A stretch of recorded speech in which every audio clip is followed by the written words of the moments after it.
नमस्ते दोस्तों, आज की इस कहानी में आपका स्वागत है। मेरा नाम गीता है और मैं एक शादीशुदा औरत हूँ। मेरी उम्र 34 साल है। मेरा फिगर ऐसा है कि मेरे यून साल के देवर को भी मैं बहुत पसंद आने लगी। मैं ज्यादातर घर में नाइटी ही पहनती हूँ। मेरे पति रात को ही मेरी पूजा करते हैं।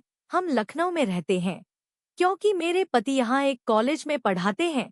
हमारा बेटा भी उनके कॉलेज के पास स्कूल में पढ़ता है। मेरा 1 साल भर का बेटा भी है, इसलिए मेरी दूध की थैली काफी बड़ी हो गई है। मैं रोज दोपहर रात अपने पति से आशीर्वाद लेती हूँ, क्योंकि तब मैं रेडी रहती हूँ और मेरे पति भी डिनर में आ जाते हैं।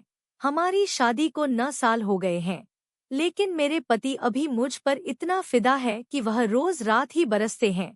अगले महीने कुछ ऐसा हुआ जिसकी मुझे उम्मीद नहीं थी। एक दिन मेरे पति एक पार्टी से देर रात घर लौटे। उन्होंने अपने दोस्तों के साथ बहुत ज्यादा पी ली थी, फिर आकर सो गए और अगले दिन मैंने उनको बहुत डांट तो कुछ दिनों के लिए अपने गांव चले गए। मैं घर पर बोर हो रही थी क्योंकि मेरे पति हर रोज दोपहर से लेकर रात तक मेरी पूजा किया करते थे, लेकिन अब वह यहाँ नहीं थे, इसलिए मैं नशे में चूर इधर उधर बड़बड़ा रही थी और रात में जल्दी नींद भी नहीं आ रही थी। मेरा एक देवर भी है जिसका नाम रोहन है। वह मुझे देखकर थोड़ा शर्माता है। एक रात जब मुझे नींद नहीं आ रही थी तो मैं देखना चाहती थी कि रोहन जाग रहा है या सो गया है। तब मैं देखी तो वह जाग रहा था। मैंने उसे पूछा कि वह इतनी रात गए क्यों जाग रहा है। उल्टा उसने मुझसे पूछा कि मैं क्यों नहीं सो रही। मैंने कहा कि मेरे पति के जाने के बाद मुझे नींद नहीं आती है।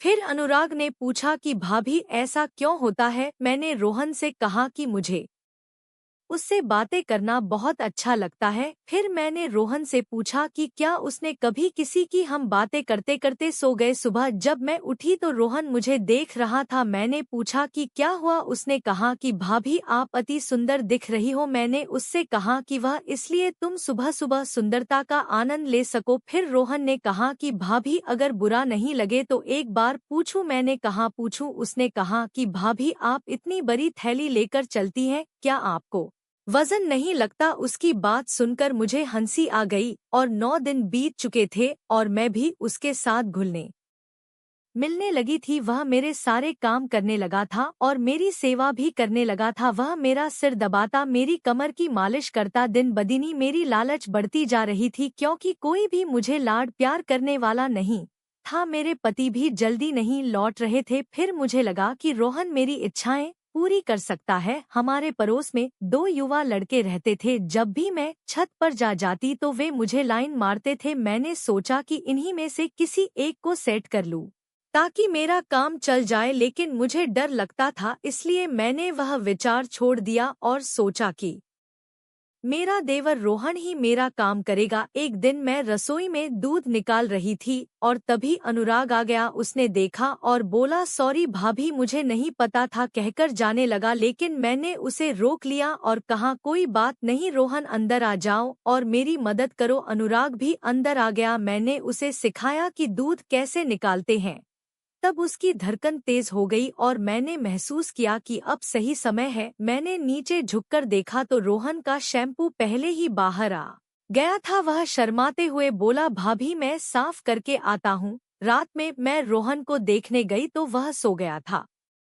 अगले दिन सुबह मैं कॉफी लेकर रोहन के पास गई और बातें करने लगी। तब अनुराग मारी तारीफ ही करता रहा। उसने मेरा हाथ पकड़कर कहा भाभी आज तो आपको मेरी बात माननी पड़ेगी, आप एक दिन के लिए मेरी पत्नी बन जाओ। मैंने कहा पागल, मैंने तुझे कभी किसी चीज के लिए मना नहीं किया, लेकिन तेरा भाई घर पर नहीं है अब तुझे मुझे भाभी नहीं पत्नी समझना होगा। मैंने कहा रात को तैयार रहना। अनुराग ने कहा थैंक यू भाभी। शाम को मैंने जल्दी खाना खाया और तैयार हो गई और पावर वाली दवा जो कभी कभी मेरे पति लेते थे निकाल ली। मैंने दूध में वो दवा मिलाई और रोहन को पिलाई। रोहन दूध पीकर तैयार हो गया। मैंने कहा चल रोहन पूजा शुरू करते हैं।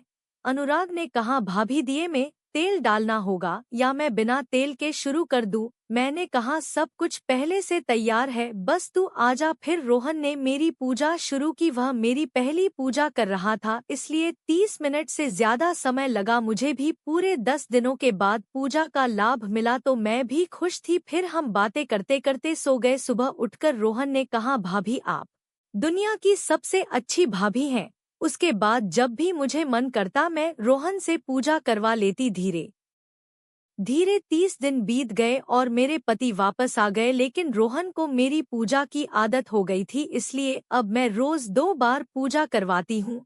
दोपहर को मेरे पति और रात में। रोहन कभी भी मेरे पति को कुछ शक नहीं हुआ, क्योंकि वह दिन में काम पर होते थे और रात को थक कर सो जाते थे। रोहन और मैं चुपचाप अपने रिश्ते को निभाते रहे। हमारे बीच की समझदारी और गोपनीयता बढ़ती गई। अब रोहन ने मेरे सारे कामों में हाथ भंटा शुरू कर दिया था। वह घर के सारे काम भी कर देता और मुझे किसी चीज की चिंता नहीं करने देता। इस दौरान हमारे बीच का बंधन और भी मजबूत होता गया। मुझे यह समझ में आ गया था कि रोहन अब सिर्फ मेरा देवर नहीं, बल्कि मेरे जीवन का एक महत्वपूर्ण हिस्सा बन गया है। वह मेरी हर जरूरत का ख्याल रखता और मुझे खुश रखने की हर संभव कोशिश करता। मेरा और रोहन का एक बेटा हुआ जिसे मैंने जन्म दिया। तो यह कहानी आप लोगों को कैसी लगी कमेंट में बताएं।